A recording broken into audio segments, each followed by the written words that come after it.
How's it going, everyone? Data here, and it is that time of year again. Now that NHL 24 has been released and that EA has put out their most recent rosters to start the season, we can finally go into season mode on NHL 24 and run a simulation for the 2023-24 NHL season. I'm going to keep trades turned off and injuries turned off so we'll get the best idea of what a simulation can give us. EA already ran their own simulation, and in that sim, the New Jersey Devils won the Stanley Cup as they beat the Edmonton Oilers. You see that the Oilers, the Devils, the Leafs, and the Avalanche all won their respective divisions. But that simulation was done in early October before the roster changes had been made. Rookies getting added to rosters, miscellaneous roster moves. So I would think that the simulation that we're doing today here on the channel will be the most, quote, realistic, if there even can be such a thing, simulation that EA will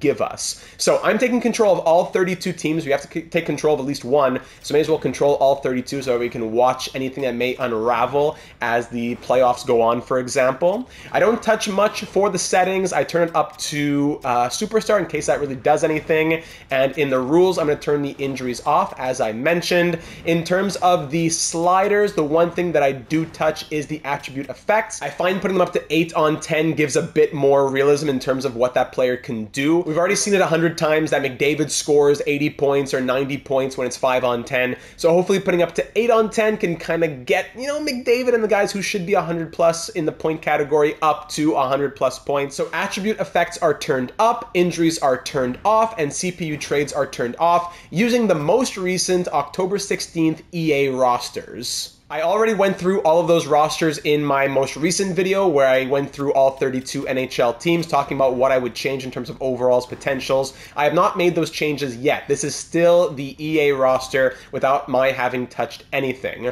Like, for example, Leo Carlsson, I put him on the Ducks. That's the one thing I did do. But Leo Carlsson is not being played by Anaheim. So what I would do, I would go in and manually override that, but not touch anything else. It really is just pure simulation, especially with the injuries turned off. So we see the teams. We've already gone through them in the roster overview. I'm not going to go through each squad right now, but if you're just curious, here's how a few of the teams look to start the season. Speaking of Tage Thompson here in Buffalo, according to the EA simulation, he wins the Rocket Richard. Connor Bedard here in Chicago wins the Calder Memorial Trophy. So it'll be very interesting to see how our simulation compares to the previous EA simulation, and ultimately how it compares to the actual 2023-24 NHL season. So without further ado, ladies and gentlemen, I'm going to go ahead and simulate to the end of the regular season. That's when we'll really dive deep into the team records, the player records, who had the most shots, the highest shooting percentage, the most fights, etc., etc., etc., and then we'll get into the postseason to see who wins Lord Stanley. Also, remember the obvious disclaimer to take what we're about to do here today with a massive grain of salt. As good as the game may be, I'm not saying it's great, but as good as it may be, it can never account for the actual real-world situations that will arise due to injuries and different circumstances. In the NHL 23 simulation that we did last year, of the top 4 teams in the NHL in the postseason, the 2 Western and the 2 Eastern Conference finalists, only one actually came to be reality in the real-world NHL, as Vegas made the NHL 23 Western Conference final, but none of the other 3 teams ended up doing so in the real world. So as always, it's just for fun, and I hope that you'll enjoy it. All right, the 2023-24 season has come to a conclusion, ladies and gentlemen. Let's dive into the results now and see what we have. Starting off in the Atlantic Division, a huge surprise right away as Boston wins with over 50 wins, but an even bigger surprise as Toronto doesn't win as the EA Sim said they would, but they miss out on the postseason entirely, going 38-35-9. In EA land, that is shocking. Wow. So the Bruins, the Lightning, and the Panthers make the postseason from the Atlantic Division, and even the Buffalo Sabres miss out, which is huge, and the Canadiens didn't finish at the bottom of theirs. The Red Wings surprisingly not doing very well, even though in the real world they're looking great so far. In the Central Division, you know what, let's go to the Metropolitan Division first. Let's do the East. The Flyers make it in the East. So the Penguins win the Metropolitan, not the Devils, but it was tight. The Rangers behind them, then the Devils, the Hurricanes, and the Flyers. Meanwhile, the Islanders, Blue Jackets, and Capitals all miss out. Now, if we do go over to the Western Conference and see the Central Division, the Stars beat out the Avalanche to win their division.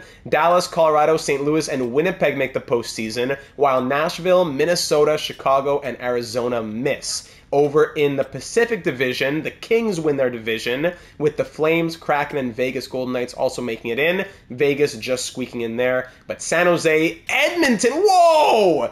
Edmonton misses out, as well as Vancouver and Anaheim. So Edmonton and Toronto, two of the greatest teams in terms of EA simulation, with Matthews, with McDavid, they always sim well. Going from the divisions and now looking at the entire NHL, the Boston Bruins finished #1 in back-to-back seasons, winning another President's Trophy. Who would have thunk it? 107 points for them. What is mind-boggling is that the Islanders finished 10th in the NHL with 45 wins and 94 points, but they miss out on the postseason, as 7 of the top 9 teams in the NHL are from the Eastern Conference, and the Metropolitan was just too strong, as the last Eastern Conference team to make it was Florida with 90 points. So the Islanders miss out, the Blue Jackets miss out. Meanwhile, you have Winnipeg in 19th and Vegas in 20th with 85 points apiece making the postseason. So really brutal stuff for the Islanders. Most wins going to the Penguins. If we look at the reverse as well, finishing last in the NHL, the Detroit Red Wings finish 32nd, Senators in 31st, Coyotes in 30th, Blackhawks, Wild, Ducks, Canadians, the list goes on there. If we look at most wins in NHL, the Penguins had 52. Looking at most goals for, well, most goals for per game is going to be the same thing. 3.5 goals for per game, as the Penguins led the NHL in that metric. The least amount of goals for per game went to the Blackhawks at 2.65. Most goals against per game were the Kraken at 3.62, but they made the postseason despite the crazy ratio, and the least amount of goals against per game went to the Bruins at 2.48. Best power play in the NHL was the Tampa Bay Lightning at 25.1%. The worst were the Coyotes at 11.3%. Best penalty kill in the NHL goes to the Blues at 86.5%, and worst goes to the Red Wings at 76%. Best home record in the NHL goes to the Penguins, 28 wins at home. Worst home record, the Predators. Best away record goes to the Bruins, and worst away record goes to the Red Wings. Best last 10 on the Maple Leafs. That's why they missed out on the postseason. They went 0-9-1 in the last 10 games. Wow. Meanwhile, the Rangers went 7-2-1 in their last 10 games to be among the best. But really crazy to see that from the Maple Leafs especially. All right, hold on. Let's check out the season scoring now. So Nikita Kucherov on the Tampa Bay Lightning leads the league with 112 points. He'll win the Art Ross. Unfortunate that there weren't more 100-point scorers, but he leads the league with 112. Doesn't make sense that EA somehow will tell you that McDavid got so many, but here we are with him getting 97 here. Regardless, Robertson is second in the league with 99 points. Sidney Crosby still got it with 98. McDavid, Point, Marchand, Goudreau, Pasternak, Hughes. Who else we got? Kyle Connor, Philip Forsberg, Leon Draisaitl, Kaprizov, Panarin, Buchnevich. I'd look more at the rankings than the actual numbers, by the way. Ovechkin, Suzuki, Hamilton, Scheifele, Jordan Eberle, look at him. Tim Stützle, Erik Karlsson, Austin Matthews, slow year from him, I suppose. So the Rocket Richard also goes to Nikita Kucherov as he scores 54 goals. So a nice year of hardware for him. If we look at the plus-minus, leading the league was P.O. Joseph. Whoa! 26 points and a plus 43 from Pierre-Olivier Joseph. Wow. Leading the league in penalty minutes was Ryan Reeves with 221. Makes sense. Middleton with 202, Foligno 183, couple guys there on the Wild, Tanner Jeannot, Curtis McDermott, Arbor Jack guy, there he is, Corey Perry, Lucic, Pizzetta, all right. Most shots taken in the NHL goes to Austin Matthews at 348, but he only scored 46 goals comparatively there, so 13.2% for the shooting percentage, not as high as a guy like Kucherov, but still amongst the higher guys in the league. Like Jeff Skinner only shooting at 9.9% as well. That's odd. Just it's hard to find anything balanced in the simulation. But Ryan Johnson shot 28.6%. He only played 15 games. That's true because I had to put in Leo Carlsson. Yeah, so really it would have been Rasmus Kupari shooting at 20.8% in a full season. And of players who really were like first line guys, Braden Point at 18.7 and J-Rob at 17.8 seems to be the biggest right there. Game-winning goals, Cooch had 12. Power play goals, Cooch also had 20. Power play points, Cooch and Hughes were tied with 31. Shorthanded goals, 3 to Wyatt Johnston over in Dallas. He's at an 82 overall, didn't see any growth. Shorthanded points, 4 for Kadri, Gregor, Nuge, Lorentz, Johnston, and Montour. Most time on ice per game by 1 second. Quinn Hughes leads the league with 25-31 on average per game. A bunch of 25-plus guys, though. Lots of workhorses around the NHL. Most minutes played, also Quinn Hughes. Let's see, most face-offs won, Ryan O'Reilly. But if we look at the face-off percentage for guys who have taken a lot, Leon Draisaitl at 61.7, Crosby 61.2. Those really seem to be like the league leaders. Most hits in the NHL, Ryan O'Reilly with 171, really. The top 3 hitters in the league are all forwards, and like only 1 defenseman among the top 10. That's very odd. Very, very odd to see that. Most blocked shots, JJ Moser with 149, very nice. Most giveaways goes to Jake Wallman at 110, but most takeaways goes to Nathan MacKinnon at 167. Great ratios here from the top guys. Now the fights. Everyone always loves to see this one. Who led the league in fights? You would think Ryan Reeves. Whoa! 36 fights from Jake Middleton and 35 from Ryan Reeves. That many. You're fighting like once almost every other game. That's wild. Middleton, Reeves, even Jack-Eye 27.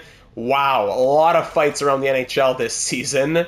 Oh my goodness. Also, if we just want to see defensemen in the NHL, if you're curious about that, Dougie Hamilton led the way with 80 points, 21 goals, and 59 assists. Erik Karlsson, 78. Montour, Hedman, and Karlsson all with 74. Makar, 73. Dahlin, 68. Burns, McAvoy, Hughes, Yossi, Morrissey, Fox. Fox only 58 points? What? Just for anyone who's curious out here, always good to get a nice little laugh here in EA land, but there are the defensemen around the NHL. All right, well, that does it for the skaters. Now let's check out the goalies around the NHL. Linus Ullmark leads the league with 45 wins. Tristan Jarry had 42. Merzlikins 40. What? So the only goalies to get 40-plus wins, they're at the top 3 right there. If we were to look at minimum, let's say 40 games played, if we're leading the league in shutouts, Jarry, Vanacek, and Shesterkin all had 6 shutouts apiece. Save percentage, Linus Ullmark at 921. Carter Hart also at 920. Goals against average, easily to Linus Ullmark there at 244. Vanacek also, though, at 2.56. So Ullmark, Vanacek, Shesterkin, Sorokin, Jarry, some of the top guys in the league. Also Carter Hart this season. Who faced the most shots? Let's see this. Carter Hart facing over 2,400 shots. Let's see, anyone getting some points out here? 5 assists from Jake Markstrom. Anyone scoring any goals? No, not this year. So there you have it for the goalies, ladies and gentlemen. Looking at rookie scoring now, Connor Bedard led the league with 56 points. Even that is a bit odd in my opinion. You would think that he'd likely get into the 60s, 70s, if not point per game in the real world. Logan Cooley at 55, maybe a bit more understandable. But Fantilli at 27, come on now. Even Leo Carlsson at 23. I know he only played in 67 games, but you're going to tell me if I added like the other 15 games, he really would have gotten into the 40s? Probably not. Maybe he would have been third, but still. Evangelista, Clark, Laferriere, Forster. Guys who, you know, they got decent-ish minutes, but really didn't put up much here. And rookie goalies, none to show. But now that we've gotten the regular season over and done with, some huge surprises, absolutely. Let's check out the postseason matchups. So over in the Western Conference, we have the Avalanche versus the Blues, the Stars versus the Golden Knights, the Flames versus the Kraken, and the Kings versus the Jets. Over in the Eastern Conference, it's a great matchup of the Rangers and the Devils. Then you have the Penguins and the Hurricanes, the Battle of Florida in the Lightning versus the Panthers, and then the Bruins versus the Flyers. Definitely some big upsets in round number 1 as the Blues beat the Avs, the Stars beat the Golden Knights, and the Kraken beat the Flames all in 5 games, and the Kings took down the Jets in the only 7-game series of the first round. Over in the Eastern Conference, the Rangers beat the Devils, the Hurricanes beat the Penguins, the Lightning beat the Panthers, and the Flyers beat the Bruins, all in 6-game series. Now giving us a second round of the Stars versus the Blues, the Kings versus the Kraken, the Rangers versus the Hurricanes, and the Lightning versus the Flyers. In round number 2, both Western Conference series finish in 5 games, while both Eastern Conference series go to 7. The Stars took down the Blues, and the Kraken upset the Kings, giving us a Western Conference final of Dallas versus Seattle. Over in the Eastern Conference, the Rangers took down the Hurricanes, and the Lightning took down the Flyers, the Cinderella story Flyers, to give us an Eastern Conference final of the Rangers versus the Lightning. Last year, as I said, 1 out of the 4 teams were right in the simulation versus versus the real world. So I'll look forward to seeing if the Stars, the Kraken, the Rangers, or the Lightning make it to the 2024 conference finals. But regardless, let's see who's making it to the Stanley Cup final. The 2024 Stanley Cup final, ladies and gentlemen, will be between the New York Rangers and the Seattle Kraken, as Seattle takes down Dallas in 5 and the Rangers beat the Lightning in 7 to give us quite an interesting Stanley Cup final. A reminder that the Rangers finished 47, 25, and 10, while the Kraken finished 41, 35, and 6. Here at Madison Square Garden, let's kick off Game 1 of the 2024 final. And that game ends 5-2 for the Rangers, as the Kraken outshot them 39-35, but the Rangers come out on top. In Game 2, the Kraken are up 3-1 after 40 and hang on to a 5-2 victory. This time they got outshot 34-31, but it is Seattle coming out on top with the 5-2 victory, now making this a best of 5 headed to Clement Pledge Arena. In Game 3 now, 3-2 Rangers after 40 in the third period gives a 5-4 Rangers victory. Nick Bonino scoring the game winner with 3 minutes to go. Despite Seattle outshooting the Rangers 38-26, the Rangers win 5-4. All 3 winners of the Stanley Cup final games so far have A, been outshot, and B, scored 5 goals. Game 4 now in Seattle. The Rangers are up 3-1 after 40. Ooh, and a huge 6-1 victory in the end. The Rangers outshoot the Kraken by 32-28 and win 6-1. Now with the chance to win the Stanley Cup at home at Madison Square Garden, the Rangers are up 2-0 after 20. They're up only 2-1 after 40. Now in the third period, the Kraken need to fight back to force another game back in Seattle, but the Rangers have the chance to end it right here. They're leading in shots. They're now up by 2 thanks to Blake Wheeler. Throw in another couple goals from VC and Trocheck, and the Rangers are just too much for the Kraken to handle, as the New York Rangers are your 2024 Stanley Cup champions, outshooting the Kraken 41-31 and winning 5-1 in Game 5. So in the end, this is your postseason playoff tree. The Kraken 1-5, 1-5, 1-5, but then lost in 5, while the Rangers 1-6, 1-7, 1-7, and then 1-5 themselves. So very different paths to Stanley Cup final, but the Rangers came out on top. Artemi Panarin led postseason scoring with 10 goals and 32 points in 25 games for the Rangers on their way to the Stanley Cup. Jared McCann, though, shout out to him, 26 points in 20 games. Alexis Lafrenière also with 26 points. A huge season from him that Rangers fans would love to see. Yanni Gourde 23, Kucherov 22 points and 14 goals for the Lightning as they got eliminated in the Eastern Conference Final. For the goaltending, Shesterkin put on a good show, but Grubauer was pretty solid as well. 3 shutouts and 13 victories, while Shesterkin had a couple through 15. Better save percentage and goals against average, giving the Rangers their Stanley Cup. Finishing off with the awards now from the 2023-24 NHL season, the New York Rangers won the Stanley Cup. Back-to-back President's Trophies for the Boston Bruins. The Clarence S. Campbell Bowl going to the Seattle Kraken for the first time in franchise history. Note that it went to a recent expansion team in back-to-back seasons, and the Prince of Wales going to the New York Rangers. Individual awards now, Kucherov winning the Art Ross and the Hart Trophy. The James Norris going to Dougie Hamilton. The Lady Byng going to Nikita Kucherov as well. Calder going to Connor Bedard, of course. Conn Smythe goes to Artemi Panarin. The Vezina goes to Ullmark here in back-to-back seasons. Same for the Jennings, but Swayman does not share it with him this season. The Bill Masterton goes to Josh Manson. The Frank J. Selke going to Sidney Crosby, now that Bergeron is no longer in the league. Ted Lindsay going to Kucherov, and the Maurice Richard going to Kucherov as well. Also, no Jack Adams award in season mode, as you may have noticed. So there you have it, ladies and gentlemen, the very realistic results for the 2023-24 NHL season. Go ahead and lock those predictions in.